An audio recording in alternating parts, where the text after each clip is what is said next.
पुराने 1 साल पुराने 2 साल पुराने वाले भी केसेस हमारे पास आ रहे हैं कि हमें ऑस्ट्रेलिया भेज दो, किसी तरह भी ऑस्ट्रेलिया भेज। जैसे मैं मान लो आपके पास आया हूँ, मेरे पास स्टडी गैप है और मैं जाना चाहता हूँ किसी और कंट्री, ऑस्ट्रेलिया मान लीजिए, यूके मान लीजिए, तो मुझे आप क्या सजेस्ट करोगे? सर आपके लिए तो एक चीज सजेस्ट कर सकती हूँ कि आप अपने स्पाउस के साथ जा सकते हो। लाइक यूके है जो है वो स्पाउस वीजा अभी भी एक्सेप्ट कर रहा है। काफी लोग बोल रहे हैं कि स्पाउस वीजा बंद कर दिए यूके ने, डिपेंडेंट वीजा, बट ऐसा नहीं तो काम करना पड़ता है कई बार। ऐसा नहीं है कि आप ऑफिस के अंदर घुसे हो तो आप तभी बोलो मुझे वीजा चाहिए 1 महीने में, 2 महीने में। ऐसा कुछ मुझे याद है, मुझे भी 1 साल लग गया था कम से कम। हालांकि मेरे पास वर्क परमिट था मगर फिर भी मुझे डॉक्यूमेंट्स रेडी करते हुए 1 साल लग गया था। तो सब्र चाहिए आपको। ऐसा नहीं कि आप घुसो किसी एजेंट के पास और उसे बोलो मुझे अभी या कल भेज दे बाहर कहीं ना सर डेफिनेटली किसी भी कंट्री को मेक टाइम। हेलो, नमस्ते, सत श्री अकाल, सलाम और स्वागत है एक बार फिर से नई वीडियो में। और अभी वीडियो जो बन रही है वो है इंडिया से, क्योंकि मैं इंडिया पहुंच चुका हूं। पुर्तगाल से इंडिया वापसी कर ली है। जो लोग मुझे कह रहे थे भाई इतना परेशान है तो इंडिया चला जा, तो इंडिया आ चुका हूं। अब बताओ यहाँ पे क्या करूं जी। तो भाइयों मुझे यहाँ पे हुए 10 दिन हो चुके हैं और मैं अपने पुराने दोस्तों से मिल रहा हूँ, कुछ रिश्तेदारों से, कुछ पड़ोसियों से मिल रहा हूँ। तो ज्यादातर जो यंग लोग हैं, जो मेरी उम्र के हैं, मेरे से यही सवाल कर रहे हैं कि भाई हमें भी साथ ले जा, हमें भी किसी ना किसी तरीके से बाहर ले जा। और क्योंकि यहाँ पे काम, अगर मैं आज जॉब स्टार्ट करूं सर्च करना, तो मुझे नहीं लगता मुझे 20,000 की भी नौकरी यहाँ पे मिलेगी। सभी को यहाँ पे बाहर जाने का क्रेज है क्योंकि इंडिया में ज्यादा अपॉर्चुनिटीज नहीं है। तो आज हम बात करते हैं, मेरे साथ आज बात करने वाली है सिमर, जो कि पिछले 4 साल से एक इमिग्रेशन ऑफिस के अंदर काम कर रही है एज ए काउंसलर। और हमारे साथ वो बात करने के लिए तैयार है। सिमर जी प्लीज आप आइए। बहुत बहुत स्वागत है आपका हमारे इस चैनल पे।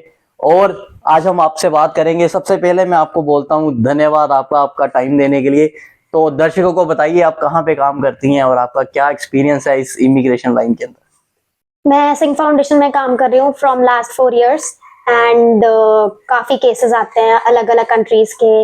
मोस्टली यंगस्टर्स ही आ रहे हैं फॉर स्टडी वीजाज। हम अलग अलग वीजाज में डील करते हैं, लाइक ऑस्ट्रेलिया हो गया एंड यूके हो गया एंड काफी यूरोपियन कंट्रीज भी है हमारे पास, like Malta, Latvia and Germany. So इसके रिगार्डिंग काफी केसेस आ रहे हैं। सिमर मैम, आप जो भी ऑडियंस हमारी हमें देख रही है, आप उनको ये बताइए आजकल लोग कहाँ जाना पसंद कर रहे हैं ज्यादा? अमृतसर में आपका ऑफिस है, तो अमृतसर के लोग कहाँ जा रहे हैं विदेश, क्या ऑप्शंस हैं? करंटली इस टाइम हमारे पास ऑस्ट्रेलिया की काफ़ी एप्लीकेशंस आ रही हैं। जैसे हम स्टडी वीज़ा में डील करते हैं, तो जैसे अब ऑस्ट्रेलिया रीसेंट पास आउट लेता तो काफ़ी बच्चे आ रहे हैं। मतलब पुराने 1 साल पुराने 2 साल पुराने वाले भी केसेस हमारे पास आ रहे हैं कि हमें ऑस्ट्रेलिया भेज दो, किसी तरह भी ऑस्ट्रेलिया भेज दो। बट आपको पता ही जैसे ऑस्ट्रेलिया रीसेंट केसेस ही लेता है, तो इस टाइम रिफ्यूजल रेट भी काफ़ी हाई हुआ है क्योंकि लार्ज एप्लीकेशन रेट है एंड उनका जो कोटा है वो तो कंप्लीट हो चुका है। बट स्टिल लोग कह रहे हैं कि हमें ऑस्ट्रेलिया जाना है, तो हम अप्लाई कर रहे हैं। प्रोसेस चल रहा है बट काफ़ी डिले भी चल रहा है।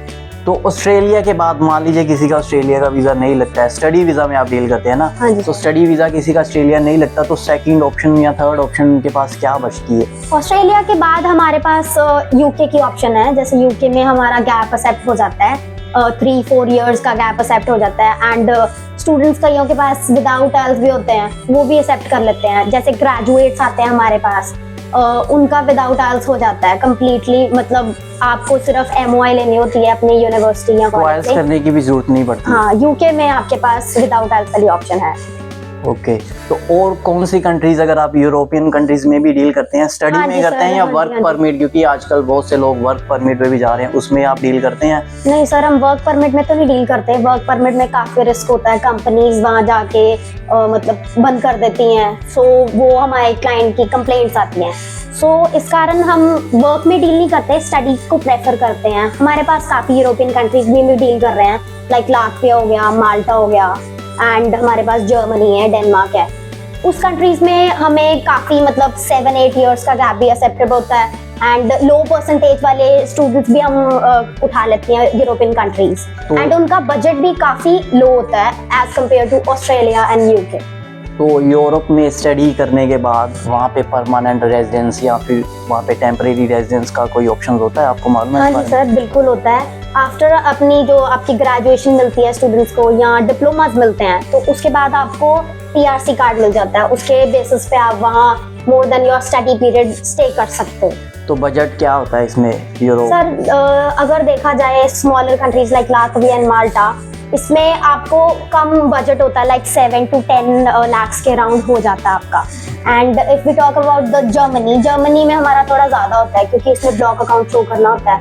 वो एक अमाउंट ऑफ मनी होती है जो हमें स्टोर करनी होती है with the government of Germany, वो हमें इन इंस्टॉलमेंट्स पे बैक करते रहते हैं टाइम टू टाइम। ओके, तो कोई अगर है मेरे जैसा, जैसे मेरा स्टडी में बहुत गैप है, 8-10 साल का गैप हो चुका है, आईएलटीएस भी नहीं है, अभी करना चाहूँ तो टाइम लगेगा उसमें, तो उनके लिए क्या ऑप्शंस होती है? जैसे मैं मान लो आपके पास आया हूँ, मेरे पास स्टडी गैप है और मैं जाना चाहता हूँ किसी और कंट्री, ऑस्ट्रेलिया मान लीजिए, यूके मान लीजिए, तो मुझे आप क्या सजेस्ट करोगे?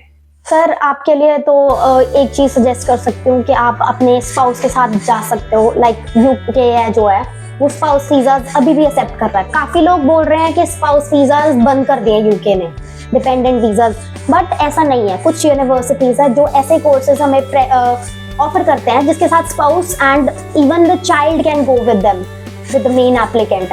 तो आप डेफिनेटली आप अपने स्पाउस के साथ यूके जा सकते हो, सेम डे ट्रैवल कर सकते हो आप। ओके, तो मेरे पास स्पाउस वीज़ा के साथ जाने की ऑप्शंस है। सीमर मैम, ऐसे बहुत से लोग हैं जो यूरोप में एंटर होते हैं किसी ना किसी शेनेगन एरिया का टूरिस्ट वीज़ा लेके, बाद में वो मूव कर जाते हैं, जैसे पोर्तुगाल हो गया या फिर स्पेन हो गया या जर्मन।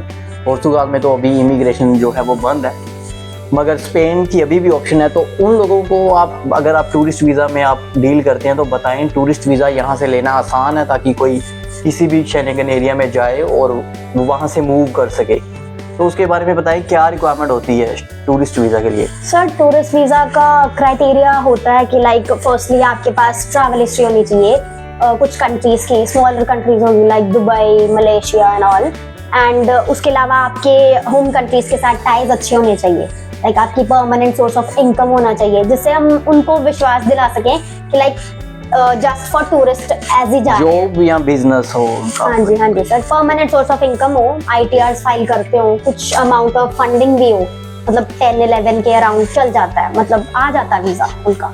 तो अगर किसी के पास ऐसा कुछ नहीं है और अगर वो आज स्टार्ट करता है अपनी ट्रैवल हिस्ट्री बनाना, तो 1 साल के अंदर आपको लगता है 1 साल अगर वो अपनी ट्रैवल हिस्ट्री बनाता है, अपना अकाउंट सेट करता है सारा कुछ, तो 1 साल बाद वो अप्लाई करे तो वीज़ा आ सकता है? डेफिनेटली सर आ सकता है, ट्रैवल हिस्ट्री अच्छी हो, ओके, उनका सारा प्रोफाइल अच्छी हो तो वीज़ा आ सकता है। तो काम करना पड़ता है कई बार, ऐसा नहीं है कि आप ऑफिस के अंदर घुसे हो तो आप तभी बोलो मुझे वीज़ा चाहिए 1 महीने में, 2 महीने सर, में। ऐसा कुछ मुझे याद है, मुझे भी 1 साल लग गया था कम से कम, हालांकि मेरे पास वर्क परमिट था, मगर फिर भी मुझे डॉक्यूमेंट्स रेडी करते हुए 1 साल लग गया था।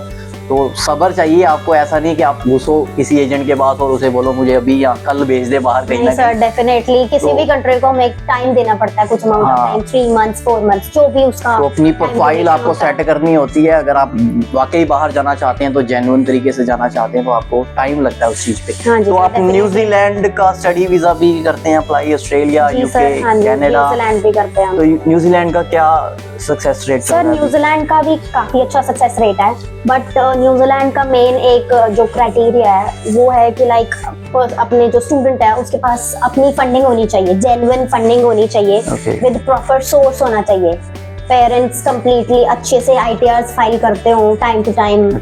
मैम, मेरे व्यूअर्स अगर कोई देख रहा है और वो पंजाब से है या फिर पंजाब के आसपास वाले इलाके से या फिर ऑल ओवर इंडिया में कहीं पे भी है, हाँ जी सर, तो अगर वो आपके जरिए कंसल्ट करना चाहता है, अपनी पूछना चाहता है कि वो कहाँ पे अप्लाई कर सकता है या फिर कुछ, तो आप अगर बताना चाहें, आप अपने इमिग्रेशन का नाम वगैरह बता दीजिए।